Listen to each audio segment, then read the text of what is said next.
luz y vida de este mundo. Nosotros sabemos que tú has venido de Dios el Padre para ser nuestro Maestro, que enseña los caminos de la verdad. Las palabras que oímos de ti son espíritu y son vida. Pero ¿quién es digno de abrir el libro rompiendo el sello? Tú solo, tú que diste tu vida por nosotros y nos compraste para Dios con tu sangre. Danos a conocer los misterios del reino de Dios y las inagotables riquezas de tu corazón. Descúbrenos los tesoros de la sabiduría y de la ciencia de Dios que en ti se ocultan. Haz que tu palabra penetre en nuestras almas, guíe cual luz nuestros pasos, ilumine nuestra senda hasta que amanezca el día y se disipen las tinieblas. Tú que vives y reinas por los siglos de los siglos. Amén. Muy bien. Buenas tardes, bienvenidos todos. En especial los que venís por primera vez, que sepáis que esta es una casa abierta y siempre ofrecemos nuestra hospitalidad a todo el que quiera venir. ¿Y qué hacemos? Pues lo que hacemos aquí es algo tan sencillo como analizar con detalle la palabra de Dios en un idioma asequible, creo yo, o sea, que está al alcance de cualquiera, del que menos sepa, ¿no? Basta con saber leer, basta con querer aprender, eso tiene el sentido de ese verbo, de la Sagrada Escritura, lo que quiere decirme a mí el Señor, porque es palabra de Dios, pero para todos. Es decir, ni para los expertos, ni para los de la jerarquía, ni para este pobre laico que está en este momento hablándonos, en absoluto, ¿no? Estábamos este año, después que hicimos una introducción a la Sagrada Escritura, bastante extensa por un lado y escueta por otro, porque eso hubiera dado para un curso completo. Y le dedicamos las primeras lecciones, las primeras charlas de aquí del lunes a esa introducción general a la Sagrada Escritura, que decía yo que era como poner los raíles para que luego ande el tren, ¿no? Saber lo de tener en cuenta la época histórica, saber el significado de determinadas palabras, nos puede iluminar para luego leer con provecho la palabra de Dios, ¿no? Y después de esa introducción y una panorámica general de la Biblia que vimos en la primera, empezamos a ver los... Perdón. Está quitado. Empezamos a ver los evangelios. Y en los evangelios hemos visto con detalle Mateo, Marcos, Lucas y Juan. Ahora estamos con Juan. En Juan nos quedamos el otro día, y después dentro de los evangelios, el otro día comenzamos una lección nueva que es el valor científico de los evangelios. También dijimos muchas cosas interesantes, sobre todo caminando hacia atrás, porque decíamos que el códice completo más cercano que teníamos era del siglo IV, pero que se había hecho tanto uso de los evangelios en los siglos II y III que entroncábamos prácticamente con Juan, que fue el último que escribió su evangelio, ¿no? Y fuimos dando distintas secuencias de los santos padres que han intervenido diciendo o hablando de estos evangelistas, ¿no? Por ejemplo, Orígenes dice que primero fue escrito el Evangelio de Mateo, que antes había sido publicano y después apóstol de Jesucristo, y lo publicó en lengua hebrea para los judíos convertidos a la fe, así sucesivamente. Y el último según San Juan. Obviamente este texto de Orígenes está citándolo San Eusebio de Cesarea, el que escribió la primera historia de la Iglesia amplia y con detalle, donde que convivió con Orígenes largos años. Otros testimonios. Pues a estos testimonios, de todos los que dijimos el lunes pasado, se añaden autores posteriores entre los que se encuentran San Epifanio, San Juan Crisóstomo, San Efrén, San Agustín, San Jerónimo, etcétera, etcétera. Todos ellos de los siglos IV y V. Y de ahí en adelante son legión.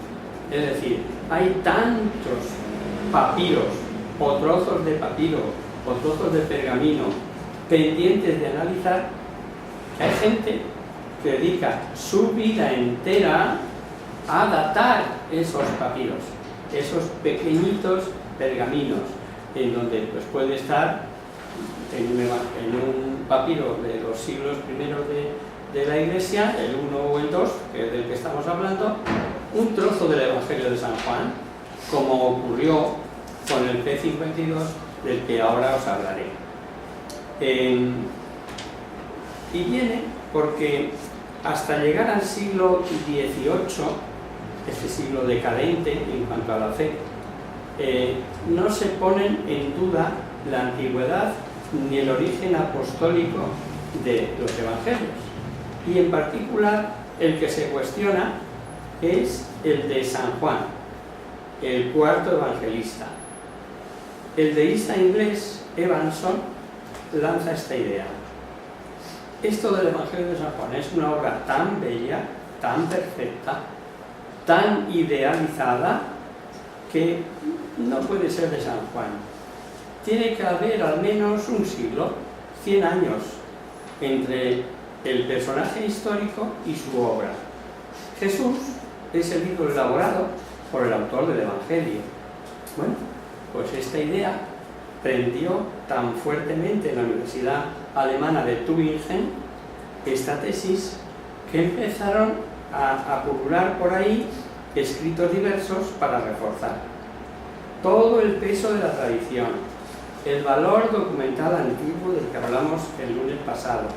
Parecía carecer de valor para las mentes racionalistas de los hombres de la Ilustración, más listos que nadie. Y mira tú por dónde que aparece el papiro Reynolds, el P52, que es este trocito de papiro que está escrito por ambos lados, lo cual quiere decir que procede de un códice pequeño, de un librito de 9 centímetros de alto por 6 de ancho, para que nos hagamos una idea, 9 por 6. De ahí procede este trocito de papiro que está escrito por ambas caras. Luego, nuestra buena amiga, no me acuerdo del nombre, Carmela, que tiene facilidad para hacer fotocopias, se lo va a llevar y nos trae fotocopias para el próximo día para que todos lo tengamos. Algunos veteranos, y no miro a nadie, lo tienen desde la vez anterior que se dio el curso este de síntesis.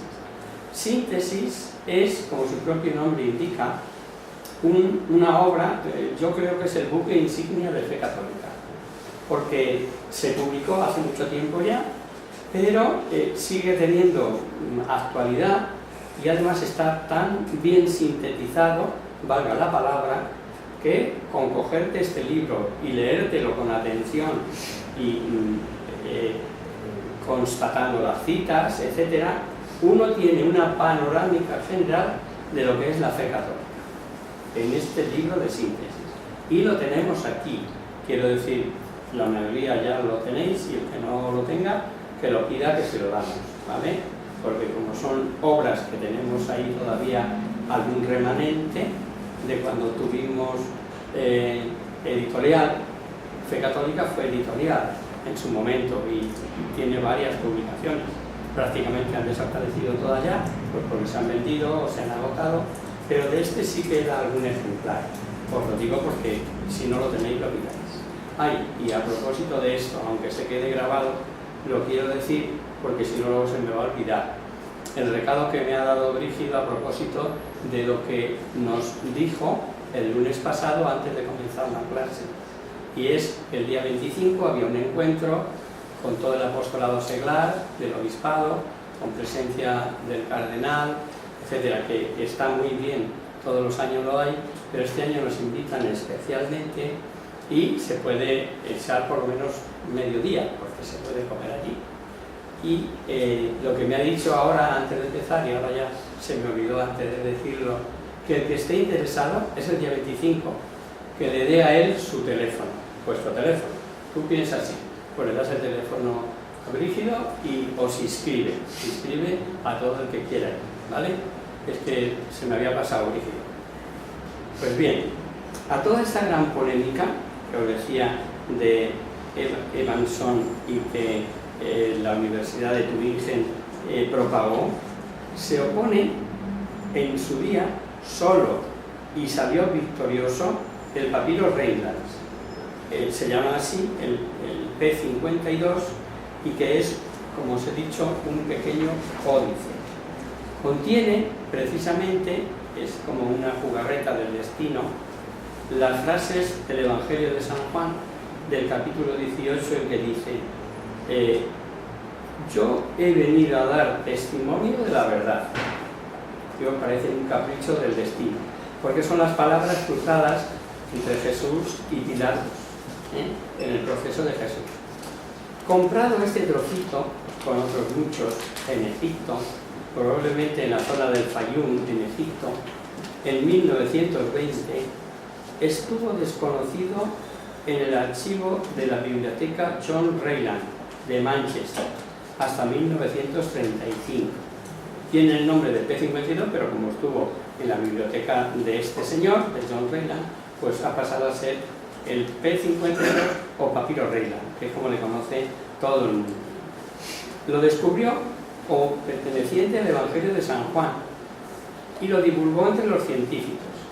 Según la papirología, está escrito en las primeras décadas del siglo II y es lógicamente prueba irrefutable de la existencia del cuarto evangelio unos años antes, pues hubo de ser copiado y recorrer centenares de kilómetros desde su lugar de origen, Éfeso, hasta llegar a esa pequeña comunidad cristiana y, como decía, es un códice, o sea, de un librito pequeño que sería de oraciones, que sería lo que fuere, pero que fue copiado ya del original de Juan o de otra copia del original de Juan.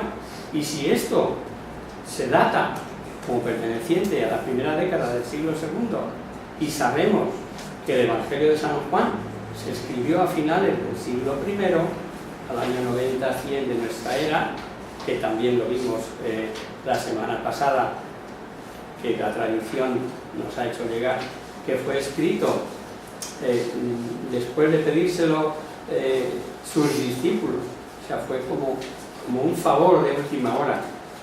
Padre Juan, y le piden amorosamente que les escriba la narración del Evangelio de San Juan, que aparece pues como mínimo 50 años después que los sinópticos, que Mateo, Marcos y Lucas, de tal manera que viene a ser un complemento y una ilustración de todo el Evangelio. Lo comentábamos también el día que hablamos del Evangelio de Juan. Forzosamente, como digo, había tenido que transcurrir un tiempo para ir desde la pequeña comunidad en donde de donde partió, de Éfeso, a la comunidad de Egipto, porque aparece allí en Egipto. Bien. Posteriormente se han realizado descubrimientos sensacionales de papiros extensos, copias del siglo II y III. Alguno del mismísimo siglo II contiene prácticamente todo el Evangelio de San Juan. Ahí está la famosa colección Bodmer, por el nombre del poseedor, el que regaló a Pablo VI con ocasión de su visita a Ginebra, el ejemplar más antiguo de las dos cartas manuscritas de San Pedro, que data de los primeros siglos, y por lo que se refiere no solo a los evangelios, sino a otros numerosos libros del Antiguo y del Nuevo Testamento. Ahí está la famosa colección de papiros Chester Beauty, el que lo posee ahora, es el nombre del Señor, que contiene pasajes de 9 libros del Antiguo Testamento y de 15 del Nuevo Testamento. Papiros escritos entre el siglo II y IV antes de Cristo. El texto de los Evangelios, como de otro gran número de libros del Antiguo y Nuevo, está siendo cada día más profunda y científicamente conocido, gracias a la verdadera nube de testigos escritos, principalmente papiros, de los siglos II, III y IV, que se van descubriendo constantemente. Os cito solo unos ejemplos. El papiro barcelonense, que se llama el P67, es del siglo II, con fragmentos del Evangelio de San Mateo, y pertenece a la Sociedad de San Lucas en Barcelona. El papiro 46, también del siglo II, con numerosas cartas de San Pablo. Ese está en Londres. El papiro Egerton, del siglo II, con imitación de pasajes evangélicos, inspirado principalmente en el Evangelio de San Juan. Luego existía ya el Evangelio de San Juan también, ¿no? Y fue descubierto en 1934. Procede de Egipto y está en el Museo Británico de Londres. El P45, que es del siglo III, con fragmentos de los Evangelios y los Hechos de los Apóstoles. También está en Londres. Hoy conocemos papiros valiosísimos de los Evangelios y 33 del Nuevo Testamento, todos escritos en el siglo II y III. Estoy hablando de papiros, estoy hablando de fragmentos, pero que sepáis, lo dije el primer día, el lunes pasado, que el completo que tenemos de los 4 evangelios son del siglo IV. Entonces, por esto empezaba esta demostración, ¿no? Y entre el IV y el siglo II de nuestra era, que fue cuando empezaron a salir los primeros escritos, ¿qué pasó? Y esta ha sido la razón de hablar de todo esto. No consta en el libro ese que os he dicho que tenemos ahí de síntesis, el exhaustivo examen que se está haciendo a los descubrimientos en Qumran en el año 1947, que apareció el libro completo de Isaías. Sigue el estudio tanto de la datación de la fecha como la fidelidad al texto y la traducción. Una cosa que no podemos olvidar es que hasta el siglo XV no se inventa la imprenta, de tal manera que todo había que copiarlo del anterior, posterior, un trabajo pacientísimo que hacían habitualmente los monjes, los que dedicaban su vida entera a eso. Bueno, pues damos un pasito más. El contenido de los evangelios. Apenas formado el primer núcleo de iglesia, tras la irrupción del Espíritu de Cristo en Pentecostés, germina espontáneamente y como necesidad vital la evangelización. Los apóstoles lo hacen desde el primer momento y lo confirman incansablemente. Vamos a leer un par de citas. Hechos 2:14 y Hechos 5:42.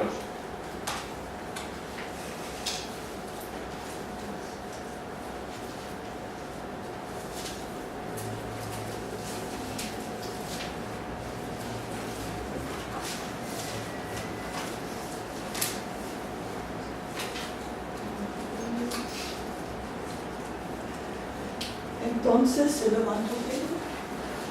Entonces Pedro, poniéndose de pie con los 11, alzó la voz y les habló diciendo: varones, judíos todos los que habitáis en Jerusalén, esto os sea notorio y oís mis palabras. Ese es el 2:14. Claro, ese es el comienzo del discurso de Pedro, del día de Pentecostés. O sea que ya entonces, desde entonces, 50 días después de la resurrección de Jesucristo, 50 días, que es cuando se da Pentecostés, después de la resurrección, ya vemos a Pedro predicando evangelio. Pero sigamos, en el 5:42. No dejaban un día de enseñar en el templo y en las casas y de anunciar la buena noticia de que Jesús es el Mesías. Y un poquito más adelante, en el 8:4, Los que se habían dispersado iban por todas partes predicando la palabra. Felipe bajó a la ciudad de Samaria y predicaba a Cristo.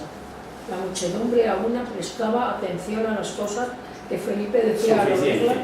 Es decir, desde el minuto cero ellos se ponen a predicar. ¿Y predicar qué? Pues lo que conocían de la vida de Jesús. Oficialmente, por decirlo de alguna manera, y esto lo tenemos en los Hechos, en el capítulo 11, en Antioquía de Siria surge una cristiandad floreciente y la Iglesia Madre de Jerusalén establece allí oficialmente la primera comunidad eclesial, aunque repartían el pan en las casas y celebraban la palabra, también desde el primer momento. Esto lo sabemos todos por los libros de los Hechos de los Apóstoles, lo cual todavía nos da mayor garantía. Es decir, que los apóstoles no dejaron un intervalo entre empezar a predicar y la vida con el Señor, sino que como una necesidad espontánea empiezan a hablar del Señor a sus congéneres o que convivían con ellos. ¿Cuáles son las ideas de este evangelio oral? Porque claro, primero que escrito fue oral. Esto lo explicamos también cuando la introducción a la Sagrada Escritura, pero no me importa recordarlo. Y es que tanta importancia tiene la tradición que sin ella no habría revelación completa, ¿no? La revelación la tenemos en los Evangelios, en el Magisterio y en la tradición oral, la que se empezó a predicar desde el principio. Es decir, que antes de poner una sola línea por escrito, ya se daba el Evangelio por transmisión personal, por transmisión oral. Ahí es donde nos diferenciamos de los hermanos separados, de los evangélicos, ¿no? Que es la Biblia y solo lo que a mí me diga la Biblia. Pero vamos con esto, las ideas de este evangelio oral. ¿En qué consistía esta evangelización? Sin miedo a engañarnos, podemos pensar que los sencillos fieles exponían a los oyentes casi las mismas ideas con que Pedro, según nos narra Lucas en los Hechos de los Apóstoles, presentaba la figura y el mensaje de Jesús. Precisamente este libro, el libro de Hechos, nos muestra actuaciones de Pedro y pueden apreciarse en todos esos esquemas de discursos ciertos trazos bien definidos. Tomando como ejemplo la primera exposición de Pedro ante gentiles, ante el centurión Cornelio, en Cesarea junto al mar. Leámoslo, porque nos resume muy bien en qué consistía esa tradición oral. Hechos 10, del 36 al 41. Él ha enviado su palabra a los hijos de Israel, anunciándoles la paz por Jesucristo, que es el Señor de todos. Vosotros sabéis lo acontecido en toda Judea, comenzando por la Galilea, después del bautismo predicado por Juan. Esto es, cómo a Jesús de Nazaret le ungió Dios con el Espíritu Santo y con poder, y cómo pasó haciendo bien y curando a todos los oprimidos por el diablo, porque Dios estaba con él. Y nosotros somos testigos de todo lo que hizo en la tierra de los judíos y en Jerusalén, y de cómo le dieron muerte suspendiéndole de un madero. Dios le resucitó al tercer día y le dio manifestarse, no todo el pueblo, sino los testigos de antemano elegidos por Dios a nosotros, que comimos y vivimos con él después de resucitado de entre los muertos, y nos ordenó predicar al pueblo y atestiguar que por Dios ha sido instituido fue de vivos y muertos. Suficiente. Es decir, hacen un breve esquema, pero que no se le escapa nada, ¿no? Estas son las ideas. Aparición oficial de Cristo en el Jordán, es el comienzo de la predicación pública, de la vida pública de Jesús después del bautismo en el Jordán. Predicación y curaciones en Galilea, predicación y curaciones en Judea y en Jerusalén, muerte, resurrección y ascensión de Jesús. El esquema que tiene cualquier evangelio. Cada uno tiene sus propias características, ya lo vimos un poquito en detalle, pero este es el esquema. Estas ideas, condensadoras de la figura divina, amable y bienhechora de Jesús, según también el libro de los Hechos lo resume con lo mejor que se puede resumir. Lo que nos gustaría que dijeran de cada uno de nosotros algún día. ¿Sabéis a qué me refiero, no? Pasó haciendo el bien. A eso se dedicó Jesús. Pasó haciendo el bien. Serían sin duda las que a su modo mejor, las que tomando las de los primeros testigos, o sobre el patrón que os he hecho de Pedro, los discípulos repetirían apenas encontraran ocasión propicia. Lucas nos dice al iniciar su evangelio: en cuanto él se propuso a recoger información de los testigos presenciales, ya muchos habían emprendido el trabajo de poner por escrito los dichos y hechos de Jesús, según lo narraban los testigos de primera hora.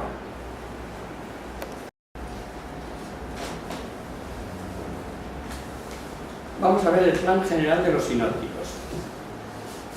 Ahí parece que tenemos ya indicado, aunque latente, el plan de los evangelios sinópticos.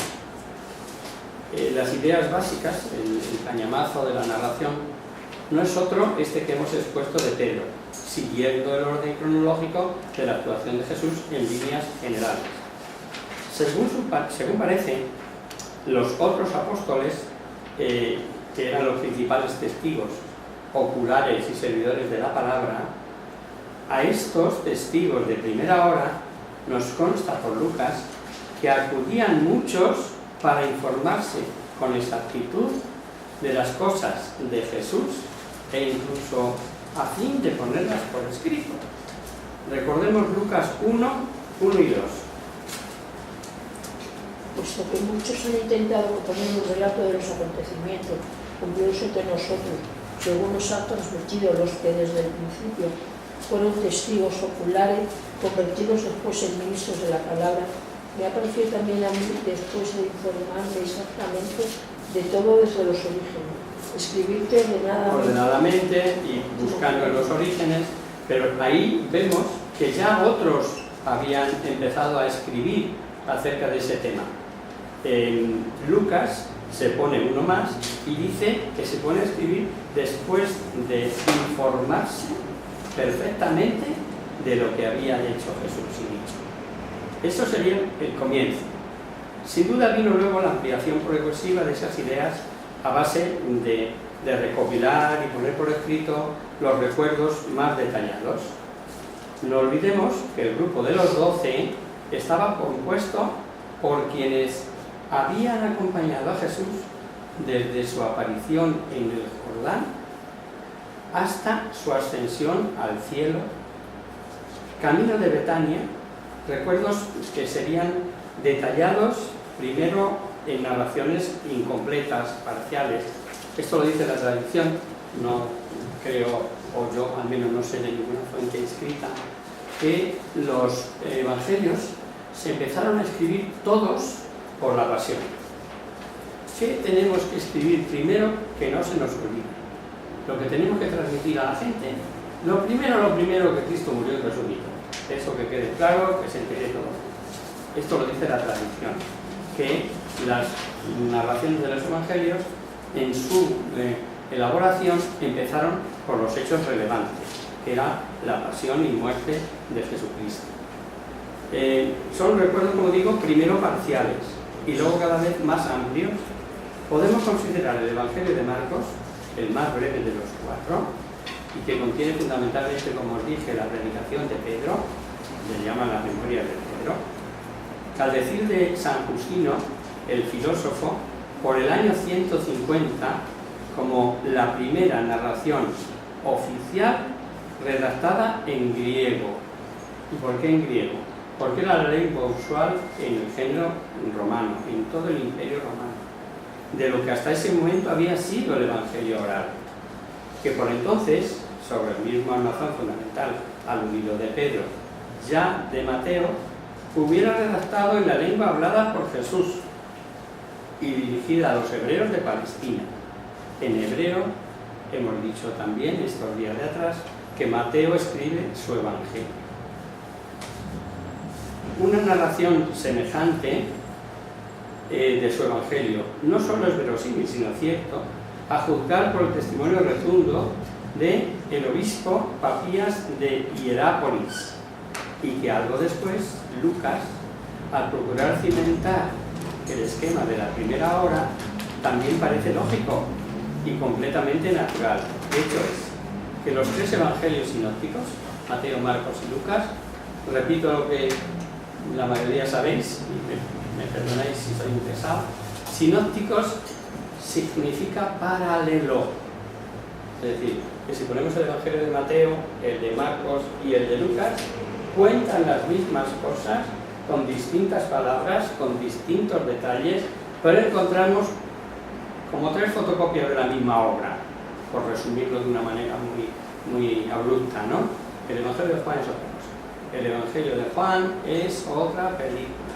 Es, pues eso, lo que hemos comentado, ¿no? El hecho es que los tres evangelios sinópticos tienen el mismo esquema fundamental, que no es otro que el que hemos leído de Mateo, de Pedro. ¿Hay divergencias en los evangelios? Sí. Lo que no debe extrañarnos es que difieran entre sí esas tres narraciones, bien porque añadan u omitan hechos, bien porque a veces no coinciden en la manera de contarlo, sobre todo teniendo en cuenta los destinatarios inmediatos. Si yo escribo para judíos, pues uso el lenguaje que me entiendan los judíos, que estoy hablando de que este personaje, este hebreo contemporáneo nuestro, resulta que es el Mesías. Y así, con esa tesis, escribirá Mateo. Pero Lucas, que es un hombre gentil, pues escribirá de otra manera. Sobre todo, con relación a los destinatarios inmediatos, es como se encuentran las divergencias.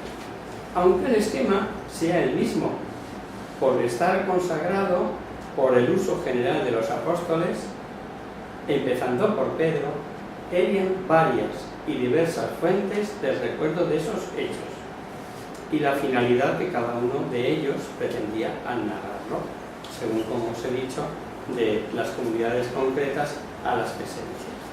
Otro aspecto importante, porque claro, nosotros cogemos un libro de historia, y aquí hay mucha gente que sabe historia, hay gente que me consta que sabe mucha historia. Los evangelios son historia, pero una historia diferente. Narraban mi historia, es decir, querrían resueltamente contar los hechos que habían ocurrido, o que habían vivido ellos personalmente, o los habían recibido de testigos directos. Pero no hemos de pensar que aquellos hombres, y en aquellos tiempos, escribieran historia tal y como nosotros ahora hacemos historia. Habían de pasar 15 siglos y aun entonces nuestros historiadores de la Edad de Oro pondrían en boca de sus personajes discursos que expresaban ciertamente sus ideas, pero que no reproducían palabras textuales. Y ciertamente intentaban escribir, y de hecho escribían historia. En esto los evangelistas son muchos más fieles al original. Razones. La primera, la excelente memoria oriental, la forma rítmica de expresarse usada frecuentemente por Jesús, las comparaciones populares, visualizadas, serían muchas más largas de exponer. Es decir, que cuando está narrando pues cualquier parábola, porque ya sabéis que Jesús tomaba de los hechos comunes en sus parábolas las enseñanzas. Cuando habla del sembrador, y pues se nos queda resumirlo a 4 aspectos, y a lo mejor él dijo muchas cosas. Es decir, ellos están reconociendo lo que dice Jesús, y eso es cierto, y lo pueden atestiguar, pero eso no significa que dijeran las palabras exactas que encontramos hoy en nuestros evangelios. Salvo la institución de la Eucaristía, que es fiel tal cual. Esto es mi cuerpo, esto es mi sangre. Lo mismo que dijo Jesús.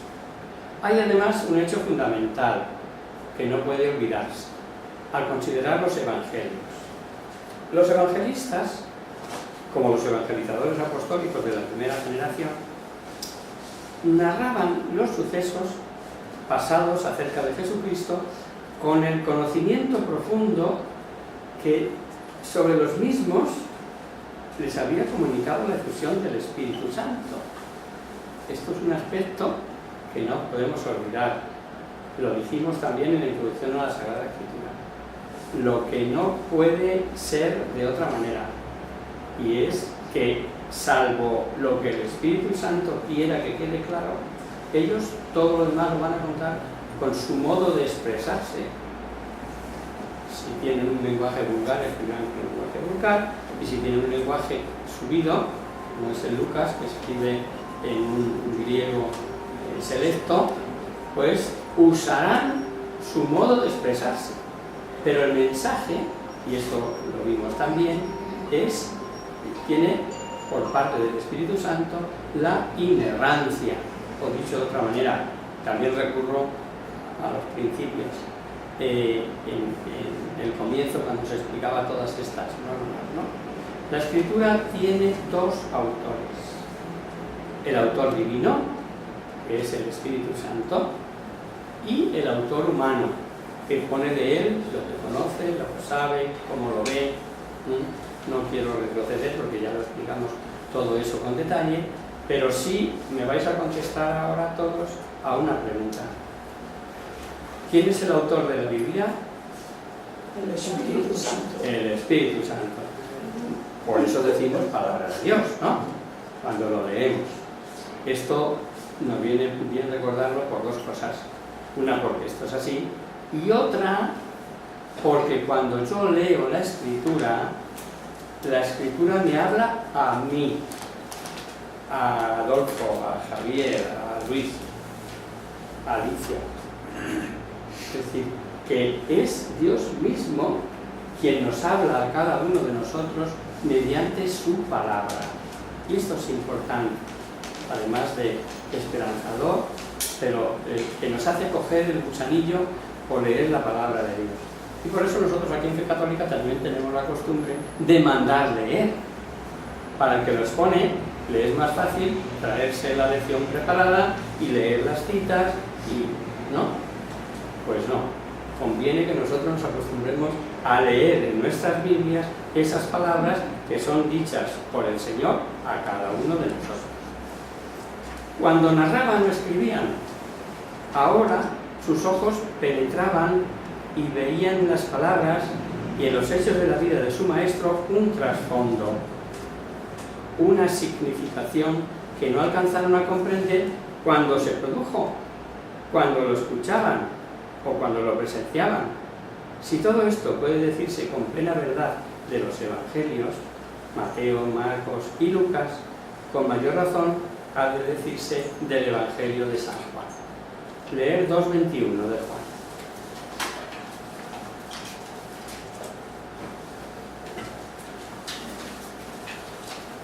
Pero él hablaba del templo de su cuerpo.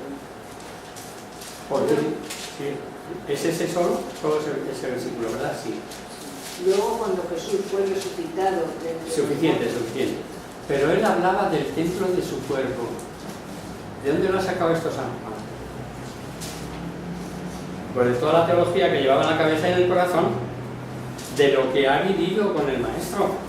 Y cuando habla de que al tercer día resucitaré, habla del templo de su cuerpo, el verdadero templo, que es de una profundidad que nos llevaría tiempo leerlo.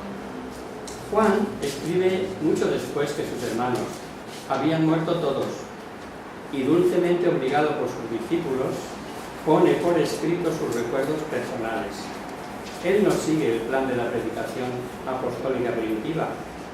Sus ojos, ya cansados de la vida, ahondan maravillosamente en el fondo divino de la persona, de su queridísimo, amado Jesucristo, el único que reposó su cabeza en su corazón y se llevó a María por madre a su casa.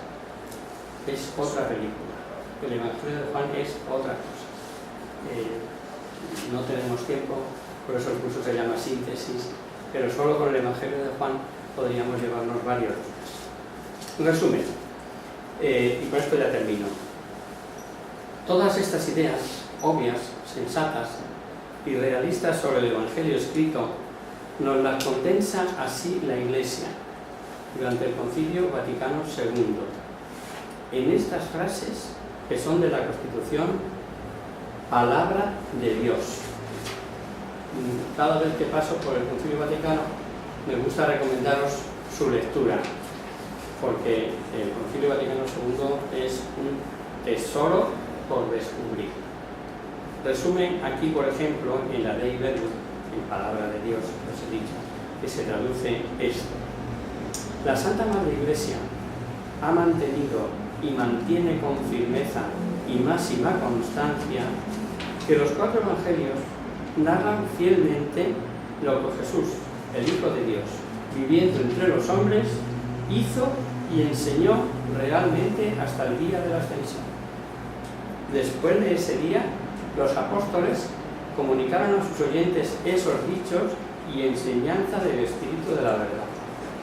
Los autores sagrados compusieron los 4 evangelios escogiendo los datos de la tradición oral o escrita, reduciéndolos a síntesis acerca de Jesús, sacándolo de su memoria o del pensamiento de los que asistieron desde el principio y fueron ministros de la palabra. Lo hemos leído, es una frase de San Lucas, ¿no? Lo escribieron para que conozcamos la verdad de lo que ellos nos enseñaron. Y aquí acaba esta cita de la Dei Verbum, que yo creo que lo resume perfectamente y no hay que añadir nada. Preguntas. Las cuevas de Qumran, ¿dónde lo metemos en todo esto? ¿Cómo qué? Las cuevas de Qumran, Sí, ¿qué relación tienen con todo esto? pues una relación muy importante. Las descubrieron el mismo año que yo nací. Tiene que ver con que el estudio de la escritura es incansable y vamos, es una tarea continua, ¿no? Y en este caso, como el descubrimiento fue tan hermoso, tan grande, algunos libros, fíjate, en 1947 aparece un ejemplar del 700 y pico, el Isaías completo. Luego, fíjate si hay curro, fíjate si hay para meterle el diente. ¿Y eso modificó las Biblias de aquella época? Vino a ratificar. Esa es la grandeza de Qumran, que no se ha escrito el libro de Isaías nada diferente de lo que encontraron en ese pergamino, porque esos son pergaminos, no son papiros. Estaban en unas ánforas de barro y allí en las excavaciones en las cuales en Qumran aparecieron. Están en la biblioteca del libro en Jerusalén. Se visitan, Vamos, yo lo he visto así, están en unos rollos enormes y el que tenga buena vista y sepa griego, pues lo puede leer, pero es muy difícil. En general hay bastante equivalencia, sobre todo entre los 3 sinópticos, de lo que cuentan, pero hay una que a mí siempre me llama la atención entre el Evangelio relativo a la infancia, el nacimiento de Jesús, entre Lucas y Mateo. Por ejemplo, En forma de encajarlo hay todo lo relativo, por ejemplo, a los Reyes Magos, la huida de Egipto, todo eso, os recomiendo a todos, los 3 libros que escribió Benedicto XVI de Jesús de Nazaret. Sí, pero yo lo he leído y tampoco me aclaro. No te aclaras, no te aclaras. Bueno, pues... al final terminé diciendo, lo creemos porque claro, claro. Pero voy al hecho de por qué unos narran una cosa y otros ni aparecen. Porque cada uno va a la tesis que él quiere mantener y en función de los destinatarios. Por eso Lucas, ¿y por qué? ¿Te lo has preguntado alguna vez? ¿Por qué Lucas contará los evangelios de la infancia? O lo poquito que sabemos de la infancia. Estaba con la Virgen María. Porque estaba con su mamá. Y si se cortó en el dedito, cuando cortaba tablas con San José, solo se lo puede contar María. Por decirte algo, ¿no? No hay nadie más. Nadie más. Pero La encarnación, no son José María, no son ni homogéneos muy paralelos que sean, no son homogéneos, son obras independientes. Solo decimos que son sinópticos, que son paralelos, porque cuentan en general el mismo esquema en su elaboración, pero se parece el de Marcos, por ejemplo, el de Marcos, que introduce la propia palabra de Cristo, Talita Cumi, oíamos el otro día. Talita Cumi, dijo Jesús. Eso no es una traducción. ¿Por qué? Pues porque Marcos narra la predicación de Pedro, que es como el magnetofón de Jesucristo. Entonces, obviamente, lo cuenta Marcos, pero no te lo va a contar ni Mateo ni Lucas. Y encuentras cosas en Mateo o en los otros evangelistas. Por eso, yo recomiendo siempre que cuanto más se lea mejor, ¿no? Pero en estos casos, la concordancia, la mejor que puedas hacer, eres tú. ¿Por qué? Pues porque, y en ese aspecto ayuda mucho lo de Benedicto XVI, ¿no? Hay, y te los venden en San Pablo, donde veáis, evangelios concordados. Intentan juntar los tres en un solo ejemplar, con distintas columnas, pero obviamente, como tú acabas de decir, esto no está aquí. En unos falta una cosa, en otros falta otra. Sí, pero además hay una cosa muy importante, que es que las divergencias que hay entre los evangelistas lo que hacen es autentificar el escrito, porque si yo quiero hacer algo ficticio, no pongo las diferencias que hay, ¿entendéis? Por lo tanto, mañana viene Osoro aquí y nos hacen hacer una crónica a cualquiera de vosotros y a Luis y a mí. ¿Os creéis vosotros que si las hacemos bien se van a aparecer en algo? Van a aparecer en el hecho concreto, eso sí. Claro, pero además esas discordancias avalan. Lo que hacen es avalar la autenticidad del Evangelio. Porque si yo no lo quiero, yo lo que quiero hacer es una falsificación, no pongo lo que no concuerda. Nos pondríamos todos de acuerdo.